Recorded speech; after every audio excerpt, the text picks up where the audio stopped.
അല്ല, രാഹുൽ ഗാന്ധി പറഞ്ഞല്ലോ, അദ്ദേഹം ലോക്സഭയിലെ പ്രതിപക്ഷ നേതാവാണ്. അദ്ദേഹം നേരത്തെ നിശ്ചയിച്ച ഒരു പരിപാടിയാണ്. അദ്ദേഹം അത് മാറ്റിവെക്കാൻ കഴിയില്ല. അതിൻ്റെ എല്ലാ കാര്യങ്ങളും അവിടെ ഓർഗനൈസ് ചെയ്തതുകൊണ്ട് പാർലമെന്റിൽ ചർച്ച നടക്കുമ്പോൾ അവിടെ BMW ഓഫീസിൽ വണ്ടി ഓടിക്കുക, അതൊക്കെ ആളുകൾക്ക് കൊടുക്കുന്ന ഇമേജ് വേറെ. CPM അടക്കം, കാരണം രാജ്യസഭാ എംപിമാർ, CPM-ന്റെ രാജ്യസഭാ എംപിമാരടക്കം ദൗർഭാഗ്യകരമാണെന്നൊക്കെ പ്രതികരിച്ചിട്ടുണ്ട്. ഞാൻ പറഞ്ഞല്ലോ, അദ്ദേഹം തന്നെ പറഞ്ഞു വളരെ നേരത്തെ തന്നെ ഈ പാർലമെൻറ്റ് സമ്മേളനത്തിൻ്റെ ഷെഡ്യൂൾ വരുന്നതിന് മുമ്പ് തന്നെ അദ്ദേഹം തീരുമാനിച്ച ഒരു പരിപാടിയാണ്. അതിൻ്റെ അറേഞ്ച്മെൻറ്റ്സ് എല്ലാമായി. നമുക്കെല്ലാവർക്കും അറിയാം, പാർലമെൻറ്റ് സമ്മേളനം സാധാരണഗതിയിൽ നടക്കുന്നത് ഏതാണ്, നവംബർ പകുതിക്ക് ആരംഭിച്ച് നവംബർ 15 ആരംഭിച്ച് ഡിസംബർ 15 അവസാനിക്കുന്നതാണ് നമ്മുടെ പാർലമെൻറ്റ് സമ്മേളനത്തിൻ്റെ ഷെഡ്യൂൾ. എന്നാൽ ഇത്തവണ പാർലമെൻറ്റ് സമ്മേളനം വെട്ടിക്കുറച്ചു. നവംബറിൽ ആരംഭിക്കേണ്ട പാർലമെൻറ്റ് സമ്മേളനം തുടങ്ങിയതിന് ഡിസംബർ 1 അപ്പോൾ അങ്ങനെ വന്നപ്പോൾ നേരത്തെ അദ്ദേഹം നിശ്ചയിച്ച ആ പരിപാടി അതിന് മാറ്റം വരുത്താൻ കഴിയാത്ത ഒരു സാഹചര്യമുണ്ട്. അതായത് പാർട്ടി ഞങ്ങളുടെ എംപിമാരുടെ വിദേശ സന്ദർശനം നടത്തുന്നതിനോ അവിടെ പരിപാടി പങ്കെടുക്കുന്നതിനോ ഒന്നും തന്നെ വിമർശനം വരില്ല.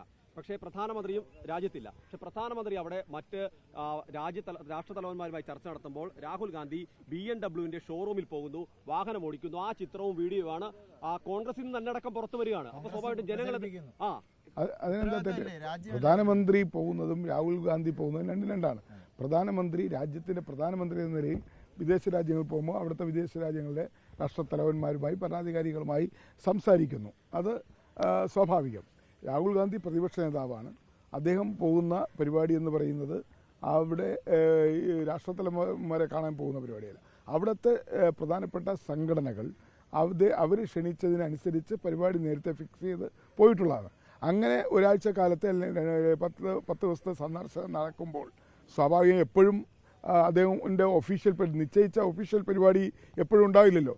അപ്പോൾ സ്വാഭാവികമായും അദ്ദേഹത്തിന് കിട്ടുന്ന സമയത്ത് അദ്ദേഹത്തിന് ഇൻട്രസ്റ്റ് ഉള്ള സ്ഥലങ്ങളിൽ പോവുകയും എന്തായാലും BMW കാറിൻ്റെ പാർട്ടിക്ക് അത്രയും സ്നേഹമുണ്ട്. കാരണം ഇത്രയും വലിയ ചർച്ച നടക്കുമ്പോൾ ആ വീഡിയോ പുറത്തു വിടുകയാണ് പാർട്ടി തന്നെ, അത് പ്രചരിപ്പിക്കുന്നു. രാഹുൽ ഗാന്ധി BMW ബൈക്കിലും കാറിലും പോകുന്ന അല്ലെങ്കിൽ ഇരിക്കുന്ന ചിത്രം പുറത്തുവിടുന്നത് ആ സമയത്താണ് പാർലമെന്റിൽ പുലർച്ചെ വരെ ചർച്ച നടക്കുക. കഴിഞ്ഞ വർഷം ശൈത്യകാല സമ്മേളനം അവസാനിച്ചത് ഡിസംബർ 20 ഇപ്പം 15 തന്നെ രാഹുൽ ഗാന്ധി പോവുകയും ചെയ്തു. അപ്പം രാജ്യത്തിനെക്കാട്ടി നേരത്തെ ഫിക്സ് ചെയ്തെന്ന് ഇതിന് മുമ്പത്തെ പല നിർണായക ബില്ല് ചർച്ച നടക്കുമ്പോഴും രാഹുൽ ഗാന്ധി ഇവിടെ ഉണ്ടായിരുന്നില്ല. അത് ശരിയല്ല. നേരത്തെ രാഹുൽ ഗാന്ധി കഴിഞ്ഞ ആഴ്ച നടന്ന എംപിമാരുടെ യോഗത്തിൽ, കോൺഗ്രസ് എംപിമാരുടെ യോഗത്തിൽ തന്നെ അദ്ദേഹം വ്യക്തമാക്കിയാണ് നേരത്തെ നിശ്ചയിച്ച പ്രോഗ്രാമാണ്. ഈ പ്രോഗ്രാമിൻ്റെ ഒരുക്കങ്ങൾ അവിടെ നടന്നു കഴിഞ്ഞിരിക്കുന്നു. അതുകൊണ്ട് മാറ്റിവെക്കാൻ പറ്റാത്തത് കൊണ്ടാണ് പോകേണ്ടി വരുന്നത് എന്ന് അദ്ദേഹം പറഞ്ഞ് ഞങ്ങളെ കൺവിൻസ് ചെയ്തിട്ടാണ് പോയത്. പിന്നെ ഒരു കാര്യം കൂടി, നിങ്ങളിപ്പോൾ പാർലമെന്റിൽ നിന്ന് പാട്ട് പാടി പോലീസ് കേസെടുക്കും. പാർലമെന്റിൽ പാട്ട് പാടില്ല, പോയിട്ട്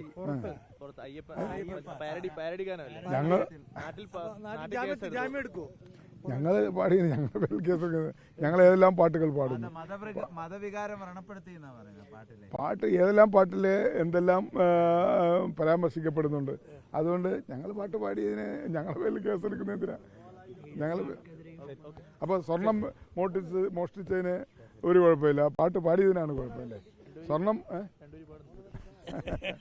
ഇപ്പൊ തന്നെ വൈറലായി. ഇനി അടുത്ത പുതിയ പാട്ട് വല്ലതും നോക്കാം. ഈ പാട്ടിനി പാടാൻ പറ്റത്തില്ല. Okay, thank you.